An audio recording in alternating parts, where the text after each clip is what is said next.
Chapitre 26.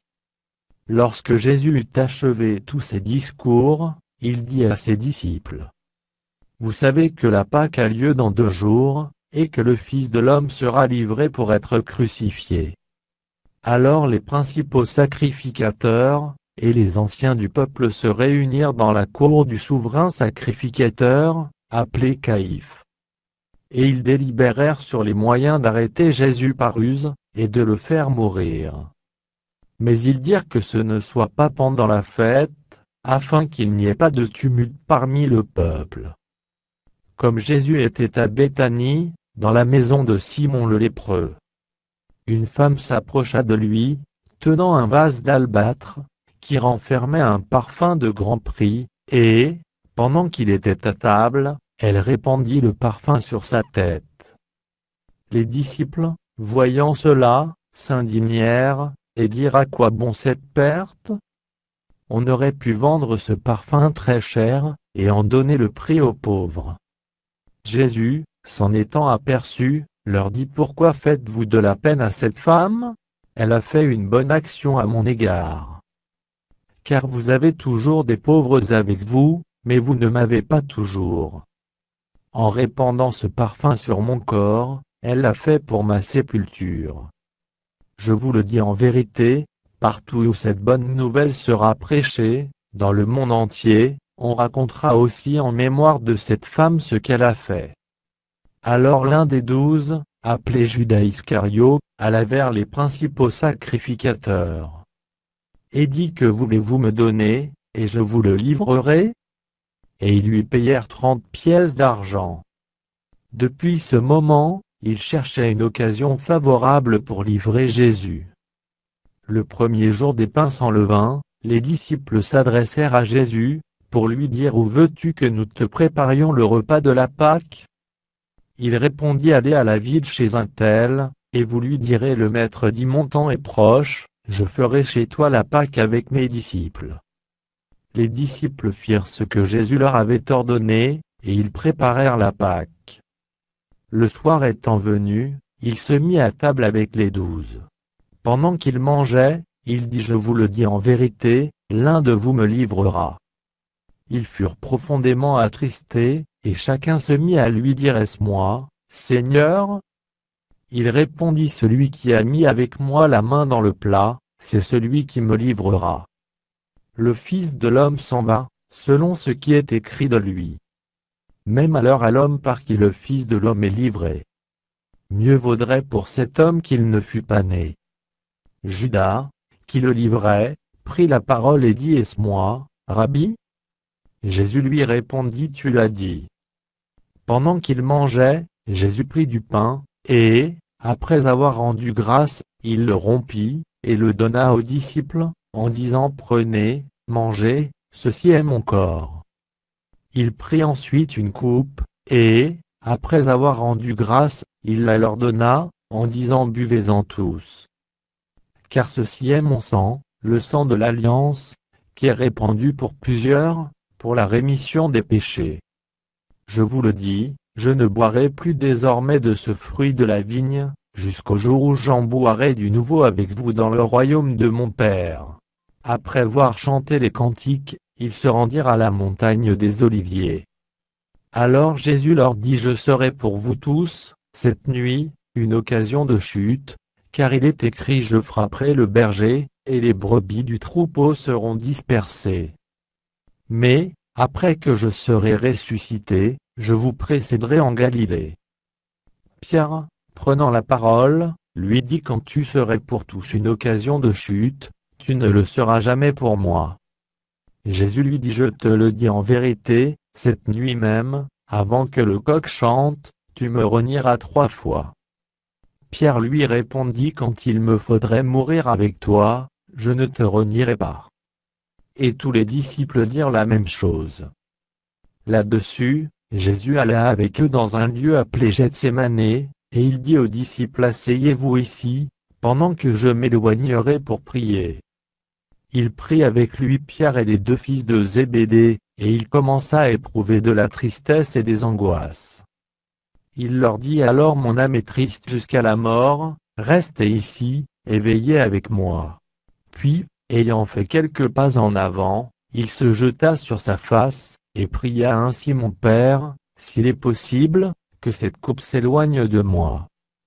Toutefois, non pas ce que je veux, mais ce que tu veux. » Et il vint vers les disciples, qu'il trouva endormis, et il dit à Pierre: « Vous n'avez donc pu veiller 1 heure avec moi.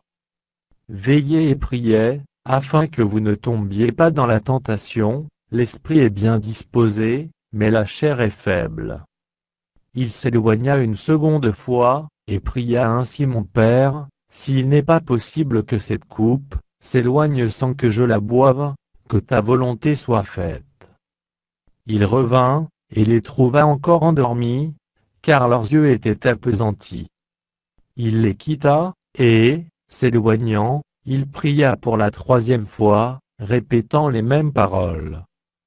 Puis il alla vers ses disciples, et leur dit: « Vous dormez maintenant, et vous vous reposez. Voici, l'heure est proche, et le Fils de l'homme est livré aux mains des pécheurs.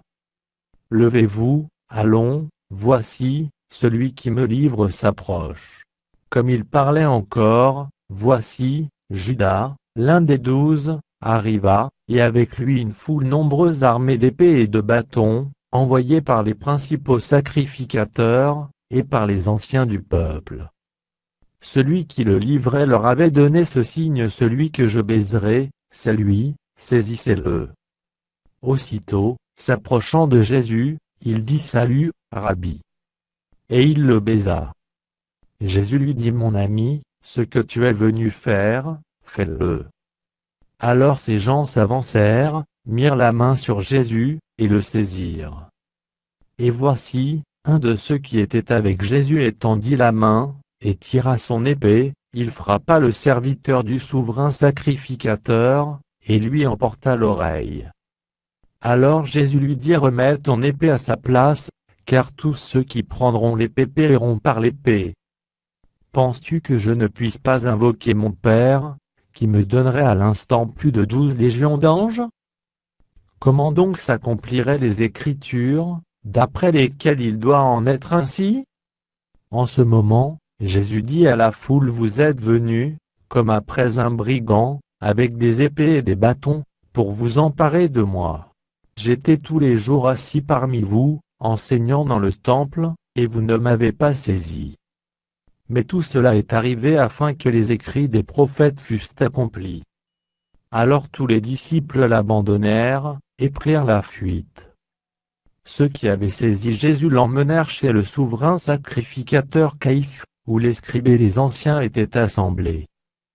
Pierre le suivit de loin jusqu'à la cour du souverain sacrificateur, y entra, et s'assit avec les serviteurs, pour voir comment cela finirait. Les principaux sacrificateurs et tout le Sanhédrin cherchaient quelque faux témoignage contre Jésus, suffisant pour le faire mourir. Mais ils n'en trouvèrent point, quoique plusieurs faux témoins se fussent présentés. Enfin, il en vint 2, qui dirent: « Celui-ci a dit: Je puis détruire le temple de Dieu, et le rebâtir en 3 jours. » Le souverain sacrificateur se leva, et lui dit: « Ne réponds-tu rien? Qu'est-ce que ces hommes déposent contre toi ?» Jésus garda le silence. Et le souverain sacrificateur, prenant la parole, lui dit: « Je t'adjure, par le Dieu vivant, de nous dire si tu es le Christ, le Fils de Dieu. » Jésus lui répondit: « Tu l'as dit. De plus, je vous le déclare, vous verrez désormais le Fils de l'homme assis à la droite de la puissance de Dieu, et venant sur les nuées du ciel. » Alors le souverain sacrificateur déchira ses vêtements, disant: « Il a blasphémé. Qu'avons-nous encore besoin de témoins? Voici, vous venez d'entendre son blasphème. Que vous en semble ?» Ils répondirent: « Il mérite la mort. » Là-dessus, ils lui crachèrent au visage, et lui donnèrent des coups de poing et des soufflets en disant: « Christ, prophétise, dis-nous qui t'a frappé. » Cependant, Pierre était assis dehors dans la cour. Une servante s'approcha de lui, et dit: « Toi aussi, tu étais avec Jésus le Galiléen. » Mais il le nia devant tous, disant: Je ne sais ce que tu veux dire. Comme il se dirigeait vers la porte, une autre servante le vit, et dit à ceux qui se trouvaient là: Celui-ci était aussi avec Jésus de Nazareth. Il le nia de nouveau, avec serment: Je ne connais pas cet homme. Peu après, ceux qui étaient là, s'étant approchés, dirent à Pierre: Certainement tu es aussi de ces gens-là, car ton langage te fait reconnaître. Alors il se mit à faire des imprécations, et à jurer: Je ne connais pas cet homme. Aussitôt le coq chanta. Et Pierre se souvint de la parole que Jésus avait dite avant que le coq chante: Tu me renieras 3 fois. Et étant sorti, il pleura amèrement.